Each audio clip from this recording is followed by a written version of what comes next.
What's up, everybody? This is Cool Dude, and welcome to another cool review. And today we're looking at Rango. That's right, an Oscar animated winner. Actually, a winner of the Best Animated Feature. I don't remember what year. Maybe I'll display it up on the screen if I'm feeling, you know, up enough to research that. I don't know, I could be kind of lazy at times. But, yep, today we're going to be reviewing Rango. I don't know if a lot of people remember this movie or a lot of people like this movie, but I personally do. So let's just get on with the review. And as always, hit that notification bell so hard, smash it, because you'll get notified of all my videos. And let's get on with the review right now. Here we go. So we start off with this lizard, chameleon actually, named Rango. He's living the life, so to speak. He's with his family. He's a very, you know, domesticated, I guess you could say, kind of lizard, and in an accident car crash, not a car crash, but you know, he gets ejected from the car, and then he comes across a town called Dirt. It's literally a desert. It's called Dirt. It's pretty funny. And he meets all these, like, other animal characters that have their own civilization in a Wild West style town. And there's this major water drought that they're trying to solve, and they're trying to, like, get back the water, and trying to live through this whole, like, desert landscape with, you know, no water and all that heat. The way I'm describing it sounds like Arizona, if you know what I mean. All you Arizonians, come on, you know what's up. High five. Yeah. Hope you washed your hands, though. Coronavirus, so maybe I shouldn't have done that. Anyway, back with the review. And then, over time, Rango becomes this sort of hero, because he makes up all these stories, because Rango is a pretty good actor. He has to act his way through, all these shenanigans, and actually some really funny scenes. And, but eventually, this, bad guys come around, outlaws come around, and the truth gets revealed that he's not who he says he is. But then, through, like, motivational speeches, through a lot of action and gunfights, he then realizes that he's so much more than just an act. He is the hero that this town deserves, and he, you know, finds his self-worth, and I think that's a great message. So, let's get on with the positives of Rango, because there are a lot of them, in my opinion, here. Number one, the animation. It's either love it or hate it.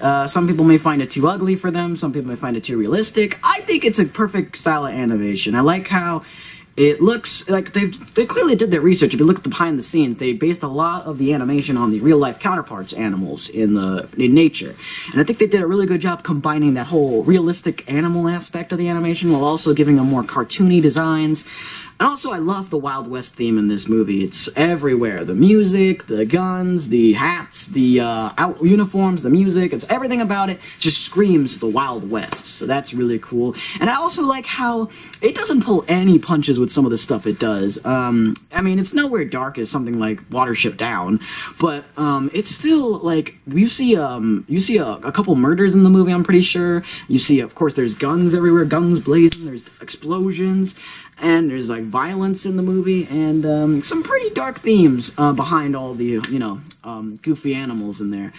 Also, the comedy, it can be hit or miss, but I think it's mostly hits than misses. Johnny Depp does a great job voicing Rango, who's just this clueless, like, supposedly nobody, who's just a gifted actor, and also doesn't know anything he's doing, so that's also good. And the rest of the cast is solid. Don't really remember most of their names, but they have their humorous moments. They all have their little moment to shine in the film, so I think that's also really good. This whole, because there's this in-joke with one of the characters, it's called the Spirit of the West. If you've seen the movie, you know what I'm talking about. And if you actually know who he is, it's a really funny joke. It took me a while to get it, but rewatching it now, it's like, wow. I cannot believe I let that joke slide by earlier. Like, oh my god, that was pretty funny, pretty good, but you have to, like, watch the movie and know who they're referencing in the film to talk about. I won't spoil it for you, but you'll see. Anyway, back with the positives. The plot is actually surprisingly really good. I like how, like, there's, like, because there's a lot of, it's a big mystery, like, who's causing this water drought, and who's the true villains, and it, like, there's a lot of twists and turns around every corner, so, like, it kind of leaves the audience. I don't want to say it's the best mystery developed in a movie. I mean, there's certainly a lot better in the past, but I don't want to say it's a bad mystery either. I mean, you have to do a little bit of thinking to actually figure it out. It's not like Batman vs. Superman where it's like, wow, I wonder who the villain is. It certainly couldn't have been the guy named Lex Luthor, right? Who hates Superman, right? Right? Anyway, that rant aside. Now with the negatives, because there are a few. Number one, the twist villain is kinda eh. I won't spoil who it is, but it's like too far into the movie to really get attached to him as a villain. I mean, his motivation's fine. It's like evil enough to work. But it's just kind of, whatever. It's kind of like most other Disney twist villains. It's like they're there, they're like an obstacle, but like you don't really get attached to them well to like really like them as a villain. And the pacing at times can be a little slow for some people, including myself. Like just okay, we get it. Let's get on with it.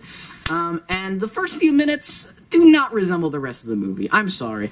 I won't, like, say what happens in the first few minutes, but, like, basically it's just Rango in his domesticated state, and the humor really kind of is like, okay, oh, alright. And it really doesn't reflect the rest of the movie when it really gets going, so I think the first few minutes really underplay the movie you're gonna get, which I guess is kind of the point, but, like, it kind of could turn people off if they're not patient enough to sit through to the end. But you really should, because it's a really good movie. And I can definitely see how it won the Oscar for Best Animated Feature. I definitely highly recommend this movie. I'll give it a 4 out of 5 Rangos. Four Rangos out of 5. Because this movie is just great. It's perfectly solid. It's great action. There's funny characters. Humor can pretty land at most times. The Western theme, I think, really works. The music, I actually forgot to mention the music, is pretty solid as well. And, yeah, just like, I think most things about it are great. The twist villain doesn't work. The first few minutes can drag a little bit. And there's some pacing problems, like, in a few certain scenes in the movie, but I think Rango really works, and, as an animated film, and you should definitely watch it. It's really cool, regardless if you like Westerns or not. But with that said, that's going to wrap it up for this review. Hopefully you guys enjoyed it. I don't know how many people are going to like this one, because I don't know how many people remember this movie, but I hope you guys can at least see that it's a pretty good movie. But until next time, stay cool, and I will see you in the next video. Bye-bye, y'all.